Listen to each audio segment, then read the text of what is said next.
Akcinė bendrovė Rėkyva prekiauja natūraliomis durpėmis, kurios reikalingos auginant pačius įvairiausius augalus. Štai ir ateina pavasaris. Labai malonu, kad saulutė jau aukščiau kyla į dangų ir šita šaltoji žiema mus palieka. Todėl akcinė bendrovė Rėkyva siūlo jums pavasarį sutikti su mūsų produkcija. Akcinė bendrovė Rėkyva jau daugiau kaip 10 metų yra danų kapitalo įmonė. Todėl šita patirtis augalininkystės srityje yra pilnai suformuluota ir panaudota mūsų gamyboje. Akcinė bendrovė Rėkyva naudoja tik tai sertifikuotas trąšas, klintmilčius, perlitą, molį. Tai yra tikrai tie priedai, kurie reikalingi mūsų augalams augti. Mūsų produkciją galima nusipirkti visose rimčiausiose prekybos centruose. Bet jei žmogus atvažiuoja pas mus į įmonę, jis daugiau gali sužinoti, ko reikėtų nusipirkti kiekvienam, galbūt ne kiekvienam augalui, bet pagrindiniam Lietuvos auginamai daržoviai arba gėliai. Pas mus tam yra specialiai netgi paruošta produkcija agurkams, paprikams, pomidorams, taip pat gėlėms. Taip pat balkoninėms gėlėms, kuriuose yra molio, keramzito. Tai gali būti ir maža pakuotė, ir didelė pakuotė. Labai priklauso nuo to, koks yra poreikis, kokios žmogaus galimybės. Mes esame taip pat užtikrinti ir savo produkcijos kokybę. Pastoviai atliekame augimo testus, pastoviai tikriname rūgštingumą, trąšų kiekį gamybos metu ir po jos.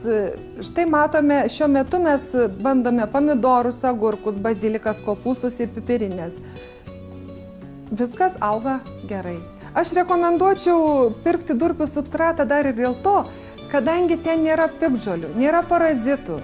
Tai yra tikrai produktas labai tinkamas mums užsiauginti geras daržoves, papuošti savo kiemus geromis gėlėmis. Šiuo metu mes esame sukūrę naują produkciją, tai yra produkcija skirta žirgų pakratams.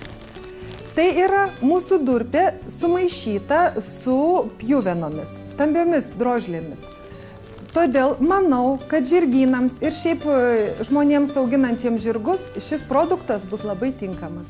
Mes labai norėtumėm pristatyti mūsų ilgametę klientę, kuri augina šilauoges. Jau kelintus metus jinai naudojasi mūsų durpėmis, rūgščiomis durpėmis. Ir kaip mes žinome, šilauogės mėgsta rūgščią terpę. Rūgščią terpę mėgsta ne tik šilauogės, bet ir rododendrai, azalijos.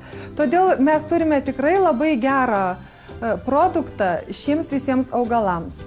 Mes lankomės pas ilgametę mūsų pirkėją, mūsų Rėkyvos durpių naudotoją, kuri augina daug gražių augalų, bet šiuo metu mus labai domina šilauogės, kadangi turime nuostabų produktą rūgščiai terpei skirtą rododendrams, azalijoms, o ypač Lietuvos žmonės šiuo metu labai susidomėjo šilauogių uogomis ir šilauogių auginimu. Gal truputį papasakosit, kaip tai reikia? Taip, teisingai, labai domisi ir daug pažįstamų. Norėtų auginti, bet tų pačių pagrindų nelabai žino. Yra 3 pagrindai, kurie reikalingi šilauogės auginimui. Tai reiškia terpė rūgšti, saulė ir vanduo. Jeigu saulė, tai ir vanduo. Būtina iškasti maždaug 80 cm. Ir užpildyti, laistant vandeniu, šitą durpę, kad ji būtų drėgna. Šilauogę pirkti tik vazonuose ir sodinant jokių būdų negalima nupurtyti žemių. O sakykit, mūsų Rėkyvos durpė, jūs tiek metų jau naudojate, ar tikrai tinka šitoms? Tinka vien tik dėl to, kad jinai mūsų vietinė yra, neatvežta. Ir svarbiausia, ji yra daug pigesnė negu atvežta iš kitų durpynų. Dabar truputį anksti yra sodinti, nes neišėjęs pašalas. Dabar reikia tik pirkti durpės su atsargom, nes nemažai reikia užpildyti šitą terpę. O kiek maždaug tokių maišelių reikėtų? Vienai šilauogei tokių... Čia 80 litrų maišelis. Reikėtų 5, tikrai ne mažiau. Galima nusipirkti visą 10. Mes turime ir pakuotę 250 litrų pakuotę. O čia tai ir yra pats tas, ko reikia.